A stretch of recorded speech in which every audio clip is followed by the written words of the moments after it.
The music was loud, a cheerful, upbeat song that had just gotten a few more people onto the dance floor.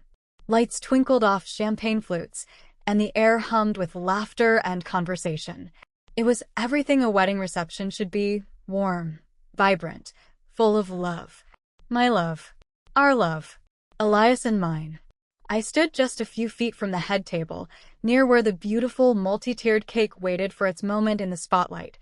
I was holding the small, antique silver brooch Elias had given me that morning, tracing its delicate pattern with my thumb. It had been my grandmother's, then my mother's, and Elias had found it and had it restored. A piece of my history, given back to me by the man who was now my future. I was soaking it all in, the improbable, beautiful reality of it all, when I heard her voice. Eleanor. My stepmother. She was speaking to my stepbrother Ethan, who sat beside her looking distinctly uncomfortable, picking at the label on his water bottle. Eleanor wasn't exactly whispering, more like a stage whisper that carried just enough to sting if you were close enough. And I was. Honestly, look at her, she said, her voice dripping with a sugary contempt that was instantly recognizable. Putting on quite the show, isn't she? You'd think someone actually loved her this much. It's all for attention. I felt the blood drain from my face. My fingers fumbled, and the silver brooch slipped from my grasp, hitting the polished floor with a tiny, sharp clatter that was somehow louder than the music. Just when I thought it couldn't get worse, my father Robert, who was standing right there, holding a glass of something amber, offered a small, tight-lipped smile. It wasn't a laugh, not like a joyous one, but a cynical twist of his lips. He gave a brief, almost imperceptible shake of his head. "He'll realize soon enough," he muttered, just loud enough for me to catch the tail end of it, confirming his agreement with Eleanor, confirming his dismissal of me. It was like a physical blow. The sound of the music faded, the twinkling lights seemed to dim, and the happy hum of the room dissolved into a suffocating roar. Their words hit me like a slap across the face, then settled deep in my chest, heavy and cold. Putting on quite the show. All for attention. He'll realize soon enough. It was the same old narrative, the one I had lived with for most of my life, brought out and displayed on the one day I had dared to believe I was finally free of it. On my wedding day, in front of everyone, they were reminding me of my place in their world, someone unlovable, someone pretending, someone lucky to even have this moment. I wanted to disappear, to vanish into thin air. The pain was so sharp, so familiar, that for a second I was 13 again, standing in the hallway of our new house, hearing a similar dismissive comment from Eleanor, with my father walking past as if he heard nothing. That man. My father. The one who used to swing me onto his shoulders so I could touch the ceiling. Who patiently taught me how to ride a bike, running behind me until I found my balance. Who kissed my forehead goodnight and listened patiently to my endless stories. That man had started to disappear piece by piece after my mother got sick. I was 12 when Mom was diagnosed. The illness was swift and brutal. I remember the smell of the lilies people brought, thick and overwhelming in her room. I remember the way the light changed in the house, becoming softer, sadder. When she was gone, it felt like a physical hole was ripped through our lives. Dad was lost. He was quiet, distant, like he was walking through a fog. I was grieving too, of course, but I was also losing him, even while he was still there. Eleanor arrived about a year later. She was introduced as a friend, then a special friend, and suddenly she was just there. And Ethan was with her. He was a couple of years older than me, quiet, awkward. He mostly kept to himself, navigating the strange new landscape as best he could, seemingly as uncomfortable with Eleanor's presence as I was, but in his own silent way. Eleanor was never overtly cruel in public. Her weapon was subtlety, a constant, low-grade erosion of my self-worth. In private, her words were sharp little darts. "You're so sensitive, Scarlett, aren't you? Just like your mother was. Cried over everything. Or after I got a good grade. Oh, 8B+? That's nice for someone who doesn't really apply herself, isn't it?" My room, which had been filled with my mother's things, small, precious reminders of her, slowly started to change. One day, a small carved wooden bird, a gift from my mother, disappeared from my shelf. When I asked Eleanor, she just shrugged. That old thing? Must have gotten misplaced when I was tidying. It looked like junk anyway. It wasn't just a missing item. It felt like a piece of my mother, a piece of me, being deliberately discarded. And my father? He saw it. I know he saw it. But he never intervened. He became a master of deflection, of changing the subject, of simply not being present even when he was in the same room. It was easier for him, I think, to let Eleanor manage things, to keep the peace by letting me be the one who was managed, who was diminished. I spent years trying to earn his attention, his approval. I stayed out of trouble, worked hard, smiled at Eleanor's dinner table remarks, kept my mouth shut when Ethan and I got hand-me-downs, but Eleanor bought her own daughter new clothes. I believed if I was just good enough, quiet enough, easy enough, he would see me again, the daughter he used to swing to the ceiling. He never did. Then Elias came into my life. We met at a volunteer event for a local animal shelter. I was wrestling with a large, muddy dog who was determined to investigate every corner of the room, and Elias was trying to organize a chaotic pile of donated blankets. He just looked over, grinned, and said, "Looks like you've met our chief explorer." I laughed, a genuine surprise laugh, and for the first time in a long time, I felt seen. He didn't try to fix me or offer platitudes about my family. He just listened. He showed up. He remembered things I told him. He saw the anxiety flicker in my eyes sometimes and would simply place a hand on my arm or offer a quiet word that grounded me. His love wasn't something I had to perform for or earn. It simply was. It was a quiet, steady presence, like a lighthouse in the storm I didn't even fully realize I had been weathering. His family was like that too. Meeting them was a revelation. His mother and father were warm and welcoming. His Aunt Caroline was particularly lovely. At our engagement party, she sought me out, not just to make polite small talk, but to tell me how happy she was that Elias had found me, how she had always hoped he would find someone with a good heart. Their acceptance was so open, so genuine. It felt like stepping into sunlight after being in the shadows for years. That's what made the wedding day so complex. A huge part of me, the part Elias had helped nurture, felt strong, loved, and ready to step into this new life. But there was a small, anxious part, conditioned by years of Eleanor and Robert, that still held its breath, waiting for the other shoe to drop, desperately hoping that just this once, they might act like a loving family.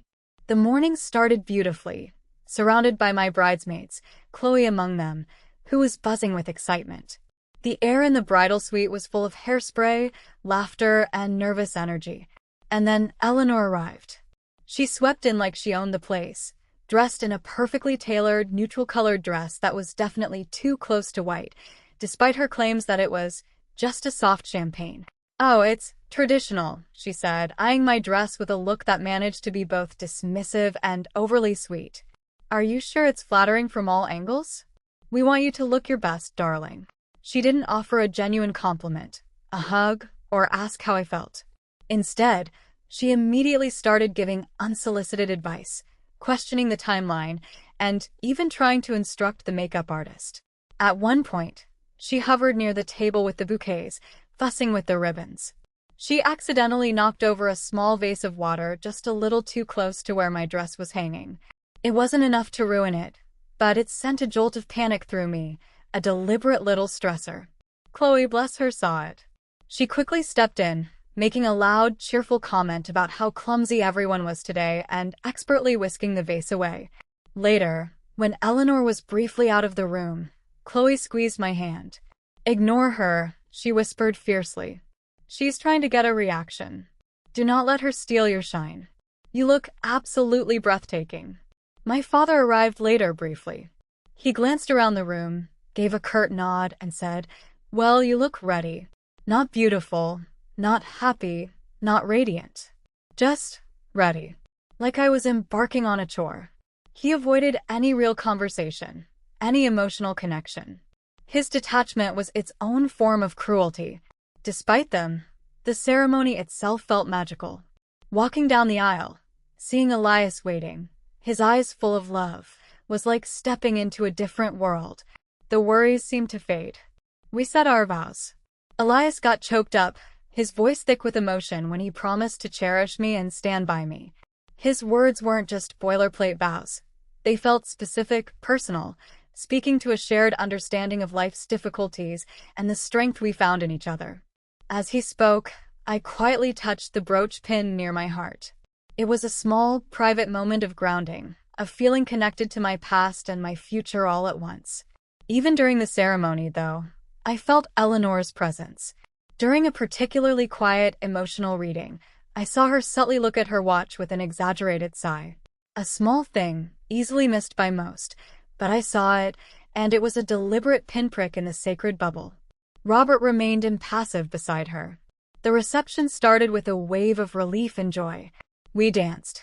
We talked to Elias's incredibly warm family and my wonderful friends. Aunt Caroline made a point of coming over, giving me a long hug and saying, "Elias has never been happier, Scarlett. You are truly a gift to him and to all of us." Her genuine warmth was a balm. But the shadow was always there. Eleanor and Robert sat at the head table, separate from the real joy that permeated the rest of the room. Eleanor maintained her stiff, critical posture, observing everything with a disapproving eye. Robert was withdrawn, his attention seemingly miles away. Ethan sat with them, picking at his food, exchanging only brief, uneasy glances with anyone who looked his way. Before the cake moment, I saw Eleanor lean over to Robert, her voice low but sharp, gesturing towards some of my more boisterous friends on the dance floor. She was still judging, still finding fault. The tension built subtly, a low hum beneath the celebration. I tried to ignore it, tried to focus on the people who loved me, on Elias. But the knot in my stomach tightened as the time for speeches and cake approached. And then it happened. That moment near the cake table. Eleanor's cruel words to Ethan, who shifted uncomfortably but said nothing in response, loud enough for me to hear. Robert's confirming, dismissive comment. The sound of the brooch hitting the floor, a tiny clang that echoed the shattering inside me. This time it wasn't just pain. It was a flash of white-hot anger, a fierce, protective instinct for the girl I had been, and for the woman I had become. I had spent a lifetime trying to appease them, to be small enough, quiet enough, grateful enough to earn a crumb of their affection. And here they were, on my wedding day, still trying to tell me I was worthless, that my love was fake, that I was lucky to be chosen. Something inside me snapped. I wouldn't shrink anymore. Not for them. Not ever again. "Need some air," I mumbled, though I wasn't sure if anyone heard me. I practically fled from the head table, heading towards the doors that led outside. I needed to breathe. I needed to not be in the same room as them for 1 second. Standing just outside, the cool evening air on my skin, I leaned against the wall, trying to steady myself. The sounds of the party were muffled. Tears welled in my eyes, but I refused to let them fall. I would not cry for them. Not here. Not now. I thought about the brooch, lying on the floor back there, a symbol of inherited love dropped amidst their scorn. And then I thought about Elias. About his face at the end of the aisle. About his vows. About the way he saw me. Through the window I saw him. He wasn't laughing or dancing. He was looking towards where I had been standing, his brow furrowed with concern. He caught my eye, his expression changing from worry to a deep understanding. He didn't need me to explain. He saw the distress, maybe saw the dropped brooch, maybe just felt the shift in the room that meant something was wrong with me. And I saw something shift in him too. A determination hardened his gaze. He nodded, a brief, decisive movement, and turned towards the microphone. My heart leaped into my throat. What was he doing? The speeches weren't supposed to start yet. I wiped furiously under my eyes, forced a shaky breath, and walked back inside. The room was quieting as Elias approached the mic stand. People looked expectant, probably assuming he was about to give a sweet, spontaneous toast. But his posture wasn't relaxed, and he wasn't smiling in that easy way he had just been. He was focused, his eyes fixed on my father and Eleanor. "Good evening, everyone," he began, his voice calm but carrying. I wasn't planning on speaking just yet, but something was just said here tonight that I can't let stand. He paused, letting his words hang in the air. The room became utterly silent.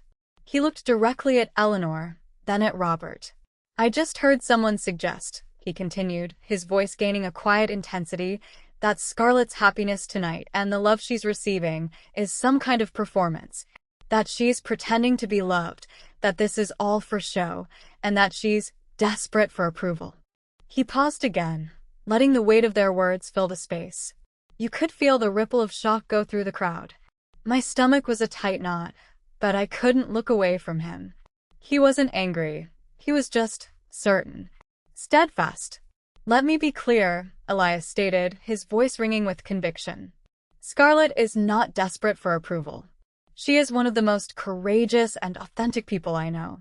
She has endured years of passive cruelty and disinterest from people who should have loved her unconditionally. He held Robert's gaze for a long moment here.